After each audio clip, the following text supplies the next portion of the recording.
It is shocking to me how when I'm not even trying to look into Israel, they pop up in everything I investigate as people that are blackmailing someone. Case in point, the Brigitte Macron story, nothing to do with Israel. Out of nowhere, for those of you that follow that story, we suddenly get to this chapter and we learn that Emmanuel Macron was being blackmailed by Israel because they wanted him to form closer relationships to, I think it was Morocco over Algeria. Just every time I'm looking on, I'm like, oh, there's another story about Israel and blackmail. Completely foolish if you don't believe that Israel blackmails people, okay? You are out of your mind. But don't take it from me. As I said, we're only using Jewish sources today, okay? And I read this article, which I think nobody has read except for me, but probably not, in Ami magazine. Now, for posterity, because I will be called an anti-Semite no matter what, Ami magazine is an international news magazine that caters to the Orthodox Jewish community, okay? It is published weekly in New York and in Israel.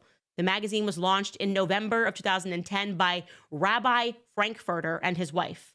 Again, I say this only to explain to you that this information provided is not anti-Semitic, okay? The facts here really don't care about your religion. On February 10, 2021, Ami magazine published an article that blew my mind, and it was entitled Blackmailing Rockefeller, the Scandal That Helped Israel Become a State.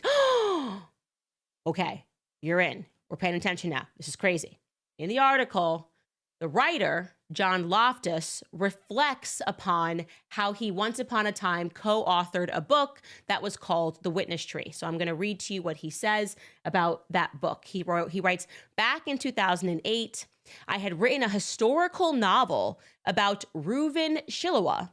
Okay, remember that name, Reuven Shiloah, with my Canadian friend and co-author Brendan Howley.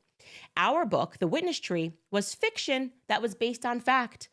But putting it out as a novel made it considerably easier for me to circumnavigate the censors at the CIA. Despite 5-star reviews, the only copies ever published were by Random House Canada, and they are difficult to find in print. Apparently, The Witness Tree is simply too sensitive ever to be published in America, even as fiction, because it exposes the families of 2 CIA directors as money launderers for the Nazis. Worse, The Witness Tree tells the truth about how Reuven Shiloah used his knowledge of those secret Nazi connections to blackmail Nelson Rockefeller into creating the State of Israel. Okay, we gotta get into this. Okay, so this guy, to slow that down for you, this guy, John Loftus, published a book. He intentionally made it fiction because he knew the CIA would censor it. The book is not allowed to be published in America. I don't even know what that means. That sounds crazy to me. But he was trying to get past the CIA censors. And so he's like, I got a little story for you about the founding of Israel, and it's got to do with blackmail, okay? Now it's years on. John Loftus is in Massachusetts. He's working on this project about espionage in Israel. And a guy who is also in the research department comes over to him, and his name is Jim. And Jim says, hey, there's this guy, Dovey, who really wants to meet you. And so John's like, okay, yeah, sure. I'm happy to meet your friend Dovey. And he's like, yeah, Dovey is short for Dove Shiloah. His father was Reuven Shiloah. He writes this, then the light bulb went on.